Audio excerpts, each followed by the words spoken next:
नमस्कार, बहुत बहुत स्वागत है आपका आज के इस अंक में। आज हम चर्चा करेंगे झारखंड के पलामू लोकसभा सीट के बारे में। ममता की लालटेन में लालू के लाल तेजस्वी का तेल। क्या पलामू में बिगड़ जाएगा कमल वाले विष्णु का खेल? तेजस्वी के आने से फिजा में बदलाव है। बीडी राम के रिकॉर्ड को तोड़ना ममता के लिए आसान नहीं दिख रहा। झारखंड में आरजेडी संगठन में जान फूंकने की कवायद हो रही है। झारखंड में पलामू लोकसभा सीट के लिए अब चुनाव प्रचार जो है चरम पर पहुंच गया है। प्रधानमंत्री नरेंद्र मोदी ने डाल्टनगंज में चियांकी एयरपोर्ट मैदान सभा में बीजेपी प्रत्याशी जो हैं बीडी राम के पक्ष में चुनावी सभा को संबोधित किया। पीएम मोदी की सभा के बाद बीजेपी के कार्यकर्ताओं में उत्साह का संचार हुआ। वहीं अब इंडिया अलायंस समर्थित आरजेडी उम्मीदवार ममता भुइयां के पक्ष में लालू प्रसाद के लाल तेजस्वी यादव ने कमान संभाल ली है। तेजस्वी यादव 13 मई को मतदान से पहले लगातार 3 दिनों तक पलामू लोकसभा क्षेत्र में 6 विधानसभा क्षेत्र के चुनावी सभा को संबोधित करेंगे। सबसे पहले तेजस्वी यादव ने बुधवार को भवनाथपुर छतरपुर विधानसभा क्षेत्र में ममता भुइयां के पक्ष में बड़ी जनसभा को संबोधित किया, जबकि 10 मई को गढ़वा, विश्रामपुर और हुसैनाबाद में जनसभा को संबोधित करेंगे। तेजस्वी के आने से जो है फिजा में थोड़ी सी बदलाव दिख रही है। पलामू लोकसभा संसदीय सीट के लिए बीजेपी की ओर से पहली लिस्ट में उम्मीदवार का ऐलान कर दिया गया। वर्ष 2014 और 2019 में विजयी रहे बीडी राम को तीसरी बार उम्मीदवार बनाया गया।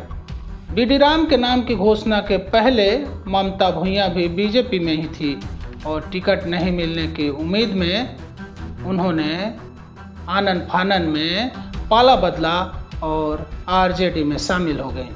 पटना में ममता भुइयां ने आरजेडी प्रमुख लालू प्रसाद से मुलाकात की। लालू प्रसाद ने इंडिया अलायंस में सीट बंटवारे की चर्चा के बीच ही ममता भुइयां को सिंबल दे दिया। अब आरजेडी में चुनाव प्रचार की कमान, जैसा कि आप जानते हैं, तेजस्वी यादव ने संभाल रखी है। तबीयत खराब रहने के बावजूद भी तेजस्वी पलामू पहुंचे और कड़ी धूप में ममता भुइयां के पक्ष में 2 चुनावी सभा को संबोधित किया। हालांकि बीडी राम का जो रिकॉर्ड है वो तोड़ना ममता के लिए आसान नहीं दिख रहा। वर्ष 2014 में बीजेपी प्रत्याशी बीडी राम को 4,76,513 वोट मिले, यानी कुल 48.8%, जबकि आरजेडी के मनोज कुमार को 2,12,571 वोट प्राप्त हुए। लेकिन 2019 में बीडी राम के वोट बढ़ गए। बीजेपी प्रत्याशी को 2019 में पलामू में कुल 62.5%, यानी 7,55,659 वोट मिले, जबकि उनके निकटतम प्रतिद्वंदी जो थे घूरन राम को 2,78,053 वोट से संतोष करना पड़ा। इस तरह के करीब 4.25 लाख वोटों के अंतर से चुनाव में विजयी रहे बीडी राम को मात देना ममता भुइयां के लिए आसान नहीं दिख रहा।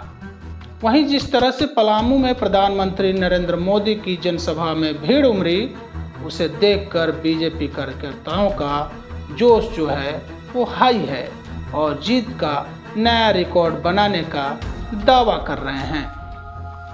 बिहार की सीमा से लगे झारखंड के जिलों में आरजेडी का प्रभाव अब भी कायम रहा है। पलामू और चतरा सीट से कई बार आरजेडी उम्मीदवार की जीत हो चुकी है, लेकिन हाल के दिनों में आरजेडी का प्रभाव झारखंड में कम हुआ है।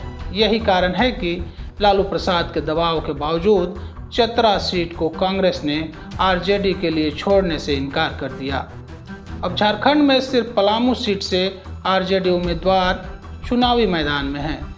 आरजेडी उम्मीदवार ममता भुइयां की जीत सुनिश्चित करने के लिए तेजस्वी यादव ने अब खुद मोर्चा संभाल लिया है।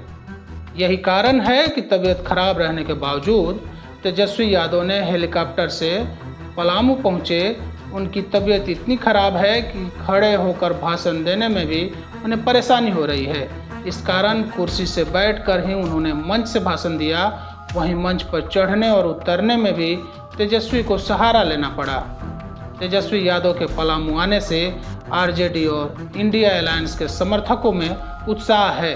राजनीतिक विश्लेषकों का मानना है कि तेजस्वी यादव अपने पुराने कार्यकर्ताओं और नए नेताओं में नया जोश भरने में सफल होंगे। हमसे जुड़ने के लिए बहुत बहुत धन्यवाद। आभार। नमस्कार।